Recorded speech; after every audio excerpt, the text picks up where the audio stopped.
The NFL is a week away, and today we're predicting the 2026 NFL award winners. And today, Amir is finally back on the show. It's been a while. How have you been, man? Before we get into every single one of these awards, how have you been? I've been great, man. It's been a long time, but I mean, I still am addicted to the game of football, to the NBA, sports in general. So I still tune in. I've still been watching a lot of sports, and I have some wonderful predictions with you guys today. All right, we're going to start here with the MVP. We're going to go through all the major awards, and we're going to give you guys our predictions for each one. Now, Amir and I, we do talk off the pod, and well, we agree on a lot of these. So, what we're going to do is give you our predicting with number one guy.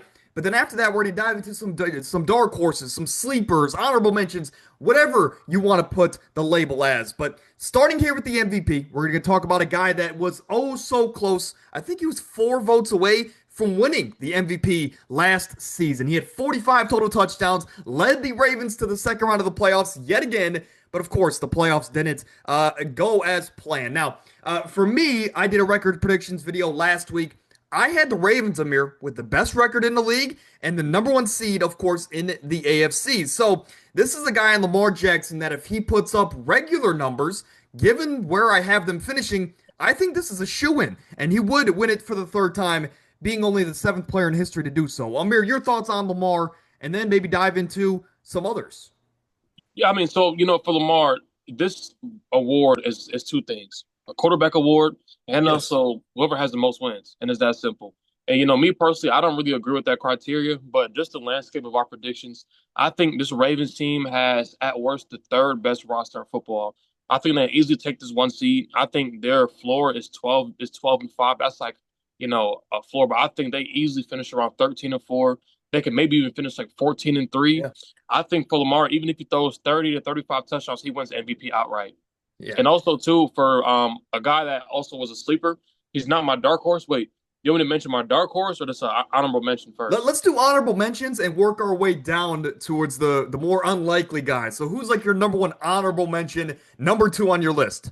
Okay, so really number two on my list is Joe Burrow. I think for Okay. Burrow, looking at last year, this dude, I mean, he had more passing yards, passing touchdowns, higher completion percentage. I believe he had a higher yards per attempt than Lamar and Josh Allen. I mean, Of he course he had a did. historical year basically go to complete waste because they missed the playoffs. And I think if the Bengals could sneak and possibly win a division, if they can go and they can get like a top three seed, I think he could definitely win MVP because his stats are going to be probably the best in the league next year. Yeah, I mean, you touched on it. For one, the 2 points that you pointed out, it's a quarterback award and typically goes to a team that has either the most or the second most wins. So we have to go off of my predictions, or at least I do, in that sense. So, of course, Josh Allen will be in this mix as well. And in the NFC, I think you're going to have a guy maybe like Jared Goff being a dark horse because I think despite the coordinator loss, Detroit is going to show that they are more than what they've lost this offseason. I think they'll still be the number one seed in the NFC side of things. So Jared Goff could be in the mix. You could also, Amir, have a guy like Jaden Daniels. That's what We'll I had talk to. about it, later I on, had maybe to. even next week.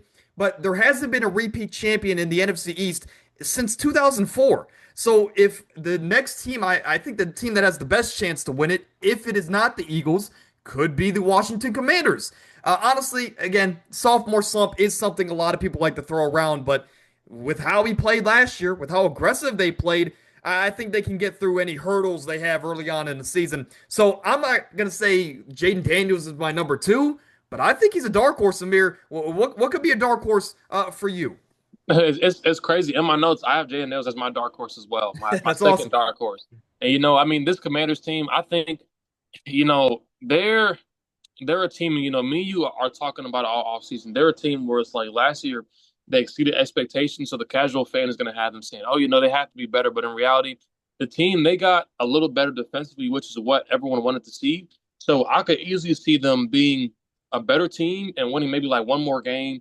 Yeah. Finishing around that 12-5 mark. Because last year I believe they were 11-6, correct? Yes. Yeah. 11 and Right. Yeah. 6. So I could definitely see them being 12-5.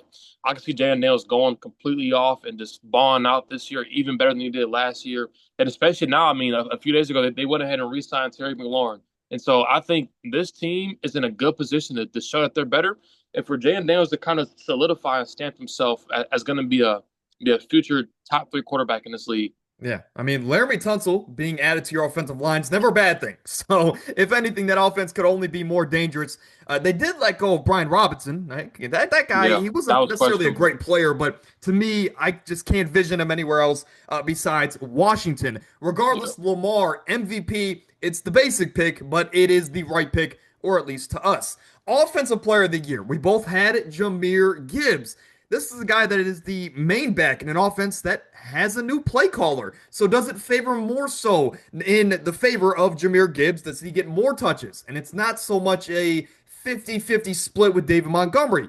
That's a very good possibility as David Montgomery continues to get older, and we know running backs get hit with age the hardest out of any position.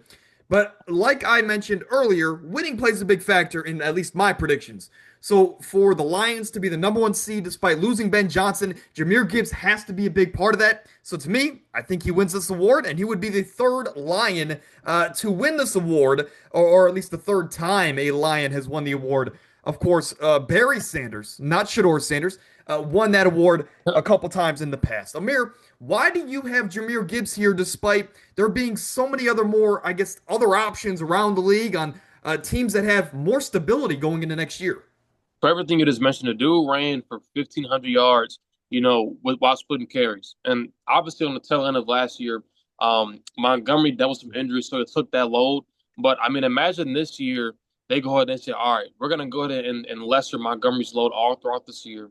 We're going to have Gibbs get even more carries. I could easily see him winning Offensive Player of the Year, Yeah. especially because you mentioned, I think at worst at worst, let's say if Philly was to come out and they were to dominate similar to last year, I mean, at worst, I think the Lions finished with the 2 seed in the NFC. I think they finished with the top 4 record in the league. And we all know, like I mentioned, the MVP is a quarterback award. The Opoi award always goes to whoever's the most valuable non-quarterback offensive player. And so I think for Gibbs, I think this is a perfect opportunity for him to go absolutely ballistic. But when we move over to some dark horses, some honorable mentions, there's guys around the league that you can look at. I think the Bears are going to be pretty good. Maybe Caleb Williams gets in the mix. I know it's not a quarterback award, but you could throw in a guy like Bo Nix in there. But also, there's some guys like Bijan, like Justin Jefferson. Of course, you have a guy like, I don't even know. Amir, who are some dark horses in your mind that could come away with this award? My number one dark horse is Derrick Henry. And last year, his year went completely overlooked because Saquon had 2,000 yards. But Derrick Henry ran for, I think it was like 1,900 yards. He ran for just under 2,000. That's while basically sitting out majority of that last game. And also scored just under 20 total touchdowns. And we know Baltimore, they don't QB sneak in the red zone. They hand the ball off. I can see Derrick Henry scoring 15 plus touchdowns this year. I could easily see him running for 17 plus 100 yards. And I mean, he's only had 1 year in his career where he's really gotten hurt. And I believe it was in 2020 where he broke his foot. I believe it was that year. But other Forgot than that, about that. this is the guy who has been completely healthy, a guy who plays just about every game of the season.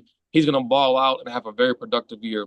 And also for another honorable mention, you already mentioned it, also said Bijan as well. You know who I want to throw out there? I want to throw out Nico Collins. Nico Collins is he's in a position there in that Houston offense where it's an easy division, and Tank Dell broke his leg at the end of last year. He's going to miss a lot of time this year. And outside of Nico Collins, what are the other receiving options? Because Nick Chubb is not a receiving back. You have guys like Dalton Schultz, and then rookie wide receivers. I love Jaden Higgins and Jalen Noel out of Iowa State, but they're rookies. So I think Nico Collins, he was on pace for 2,000 yards last season before he got hurt. He could be a sneaky guy to win this award because I do think that the Texans obviously will win the division. Yeah. Now, Defensive Player of the Year. We have a guy in year 3 ready to take that jump. Will Anderson of the Houston Texans. I'll put it like this. If this is a team that is going to stay afloat while all these injuries happen for the Houston Texans, it's going to be on the back of this defense and CJ Stroud. CJ in this offense can only do so much with all the rookies and the youth that they have, not to mention 5 new offensive line starters. This defense is going to have to carry a lot of the load. I think Will Anderson has continued to progress every single year of his career, and given the fact that I think they will win their division, be a top 4 seed in the AFC, I think that puts Will Anderson in a spot to take this award home. Amir, what say you? This is a great pick, man. This is at this point in the episode, right? When you showed me the slides beforehand, this is a person where I was trying to find a different avenue to go. Yes. Because me and you just agree way too much on certain players, and I think this is a perfect position for him to also win DPOY. I mean, this is the dude like you already mentioned. He's gotten better every single year. Last year he had double-digit sacks. You saw that Texans defense flip that switch on the tail end of the season. I think this defense would be good from start to finish. You're going to see a lot of ups and downs. I could easily see him finishing around 15 sacks. They're going to win a division no matter what. Right. I could see him easily running away with this. And also for my dark horse, I have Aiden Hutchinson.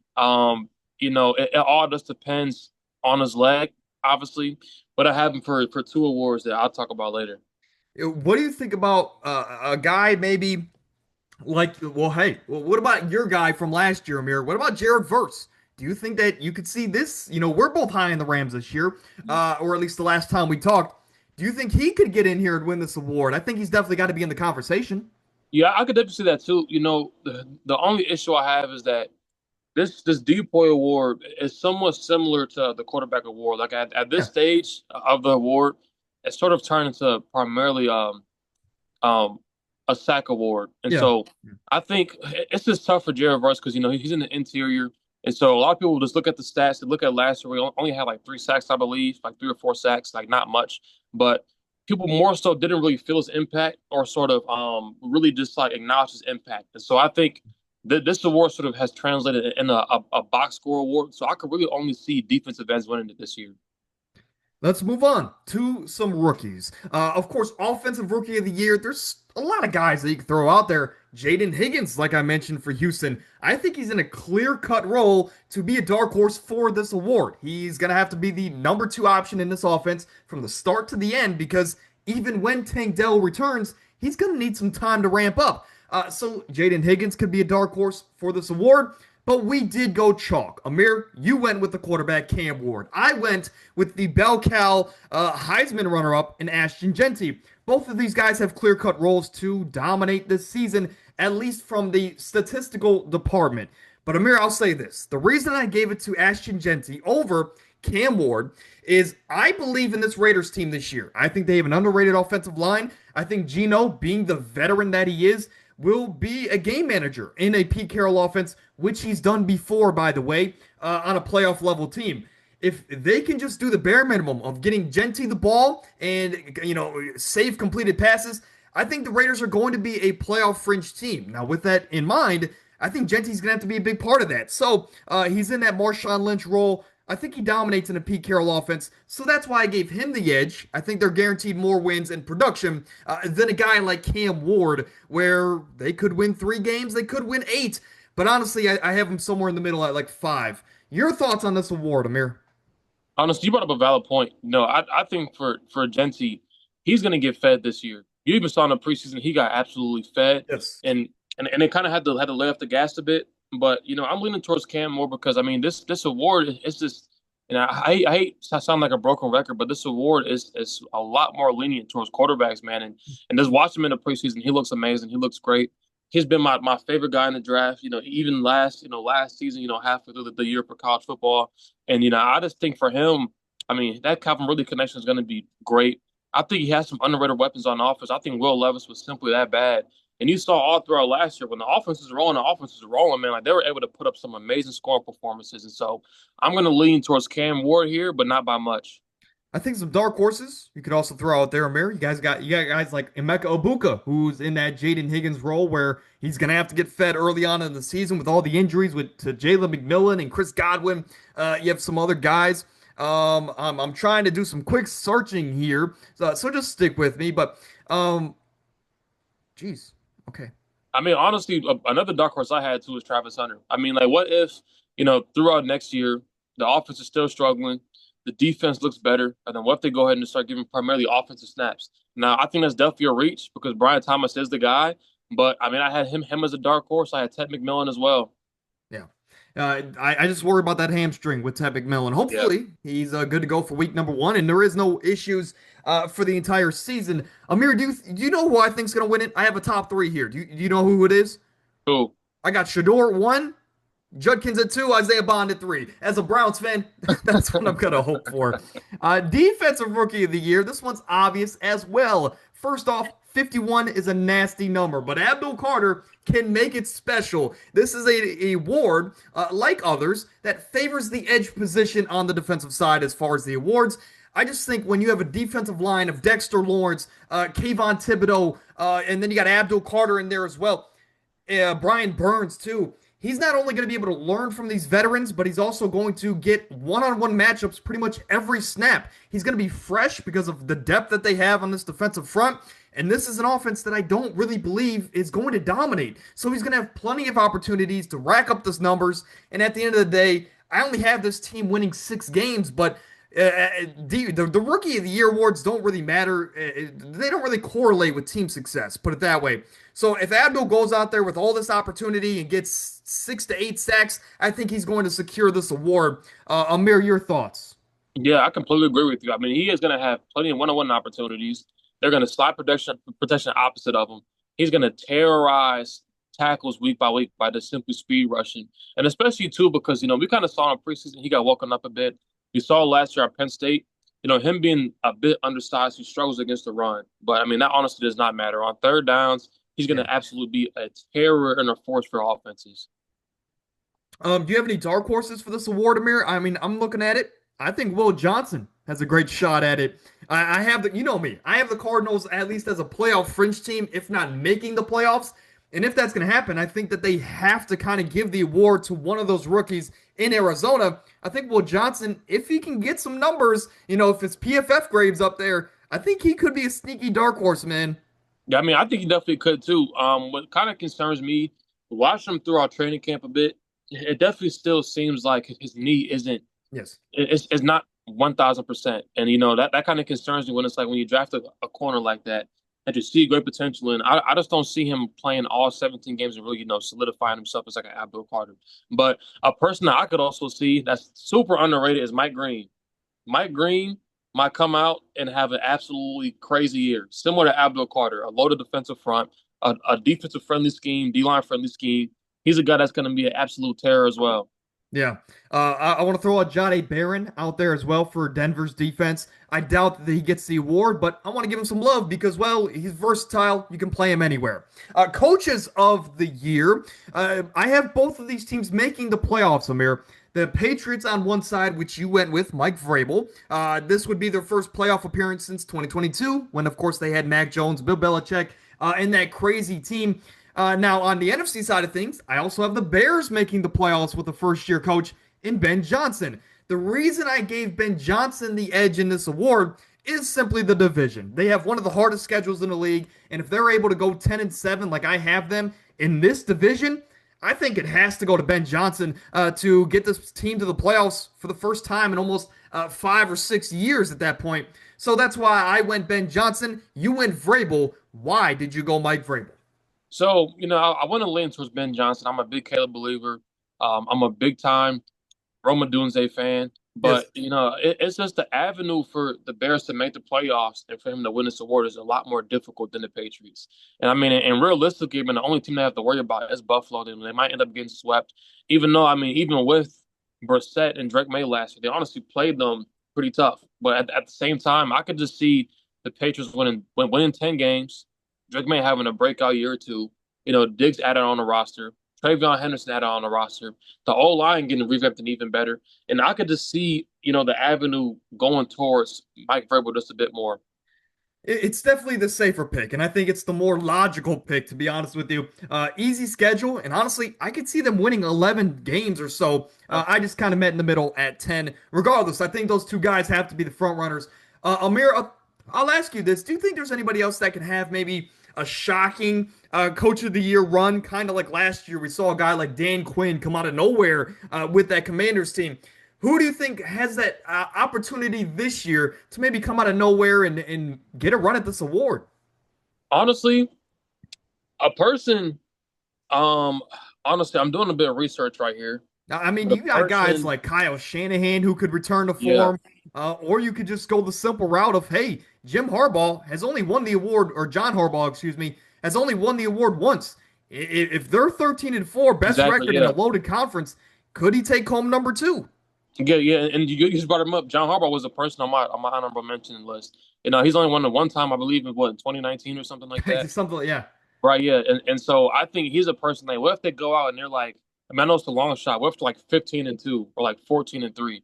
I mean, like, I don't see any other team that they could possibly give this award to. Yeah, always a lot of good options. Obviously, we've had guys like I can't even think of the Browns coach right now. Um, Stefanski. Stefanski. Amir, I'm washed up. All right. Hmm. We've had guys like Kevin Stefanski win the award before, and he wasn't a top three seed in the conference. He's won it So there's twice. guys like that that can always come out of nowhere and win the award. But now, Amir, first time ever, we have the Protector of the Year award.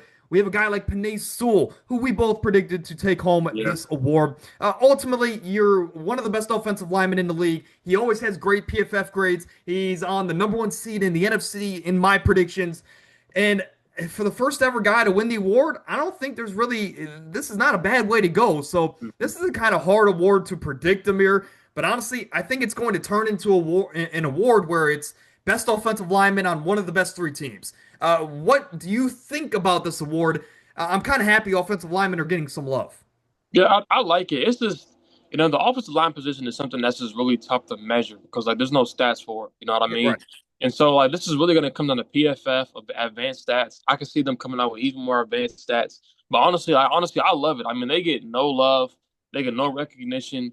You kind of just know who's good and who's not good. And Will Campbell even said the famous quote this past season. If a D lineman gets a sack a game, he finishes with 10 sacks. Yeah. He's going top the overall. If a tackle gives up one sack a game. He's working a 9 to 5. Yeah. So I think it's about time to give him some respect.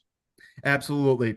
Now, Amir, before we get out of here, I do want to just kind of just go around the table, so to speak, here. I want to ask you just some general questions, and these could be right off the dome, or we can always talk about it. Who do you think would be the surprise breakout player this year? Of course, in recent years, we've had guys like, for example, Baker last year, went crazy for the Tampa Bay Bucks. It can be mainstream player like that, or it can be some random rookie that you think can have an impact on his team from day number one. When you look around the league, who's that one guy, whether quarterback, skill position, that you think can make a big jump this year and be an impact player on their team? Hmm. It's kind of That's a a loaded good. question. And you know what? I'll Yeah. give you a second to answer. I will go with JJ McCarthy. That's the kind of That's the player that sparked it they for got me. to say. I think he's just in a position where it's hard for him not to succeed. I think that right now he's better than Sam Darnold. So if you put him out there, despite the first month of the year where he might have some growing pains, I think that Minnesota will quickly find out they have their quarterback for the foreseeable future because he just has to do the bare minimum, right? Get the ball to your elite playmakers and just do it accurately. If you can do that and on time, you will be the Minnesota quarterback for years to come, kind of like Kirk Cousins. Amir, is there any other players like that in the league that kind of, I guess, you're thinking about? Yeah, it's funny, man. JJ is actually on my honorable mentions for comeback player of the year this year. But a person that's extremely underrated, that's gonna have an elevated role this year is Ricky Pearsall. I could see Yes, him yes. getting absolutely fed, especially with his play style and the fact that Brock Purdy loves throwing across the middle of the field. He's extremely accurate, in the middle of the field. He's a guy who can move from the outside, inside. That just lost Debo. Brandon Ayuk is still coming back from that ACL. I could see him getting completely fed this year and having a breakout year. I'm never going to go against a Gator pick here on the channel. But you mentioned the award a couple times, comeback player of the year. Who do you have for that award, Amir? I didn't bring it to the show today. Honestly, it's an award that I think has gotten worse and worse every year, kind of like in the NBA with the most improved player. But your thoughts, man? Who do you have winning that award? You have guys like Hutch and all these other players. Who do you have taking it home?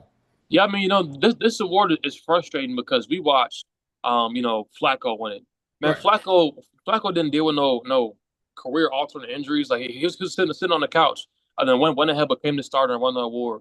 So I think this award should strictly be guys coming back from major injuries or major physical setbacks.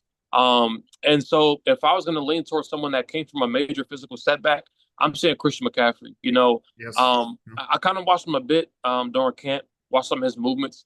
He definitely looks I'm not going to say slower, but it definitely looks like he was a bit hobbly at times. But I think he easily gets 1,200 yards rushing.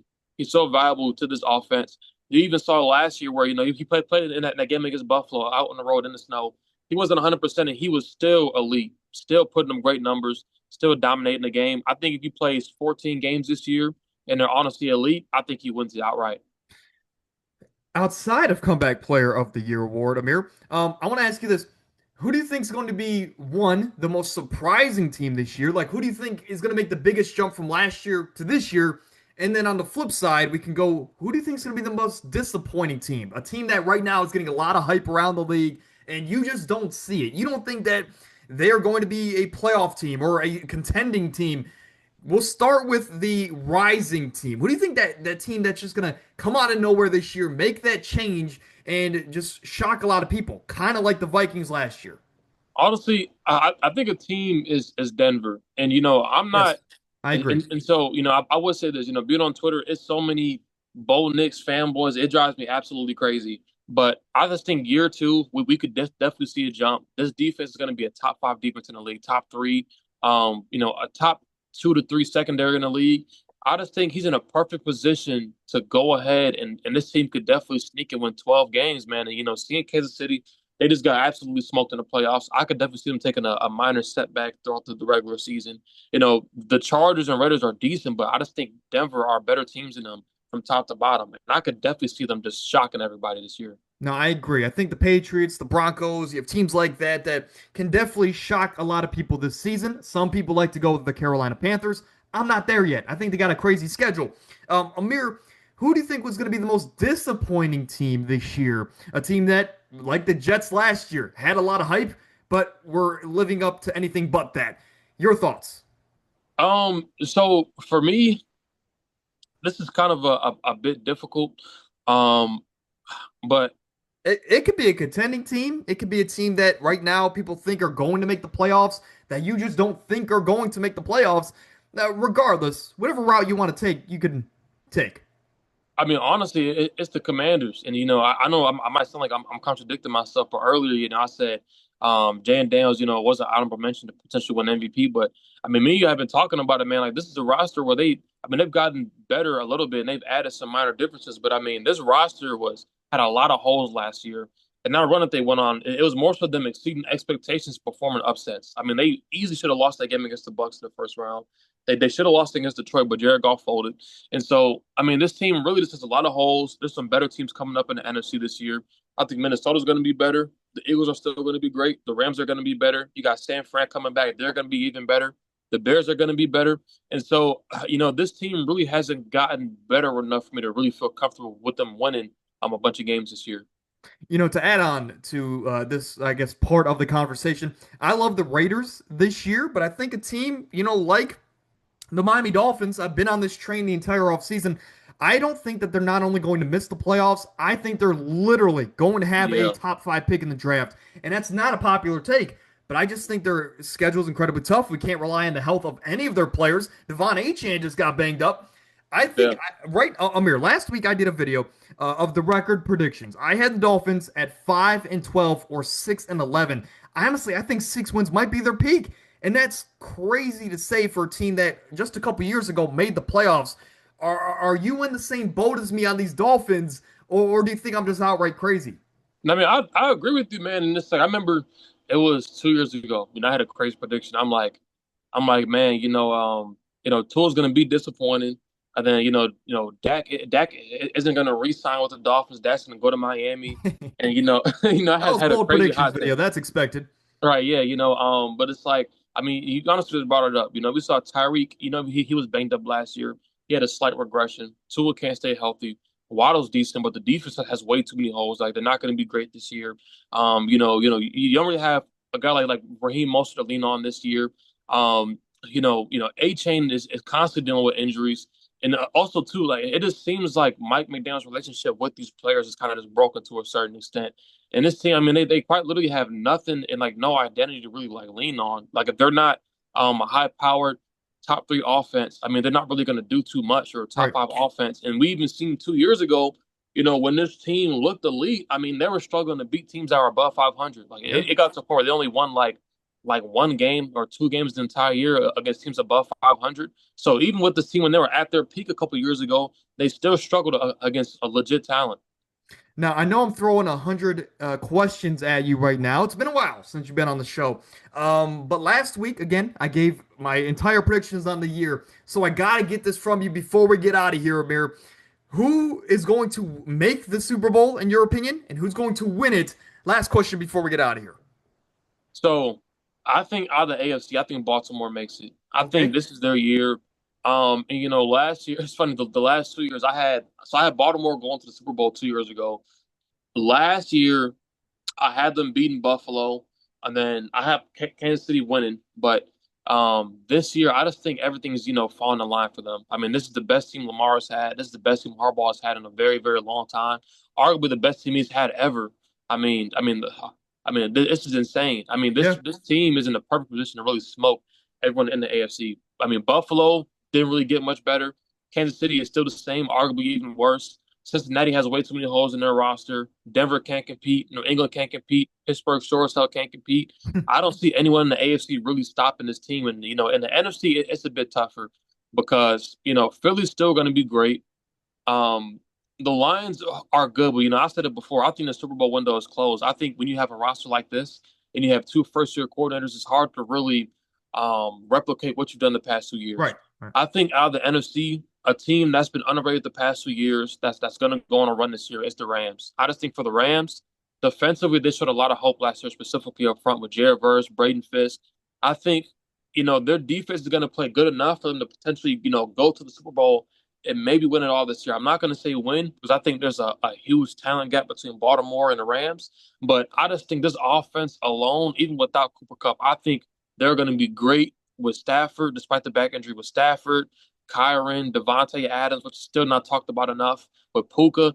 I think this offense is going to be extremely elite, and they're going to make it out the NFC. That'd be a fun one. And honestly, I did a Super Bowl predictions video a couple of weeks ago, or at least matchups I wanted to see.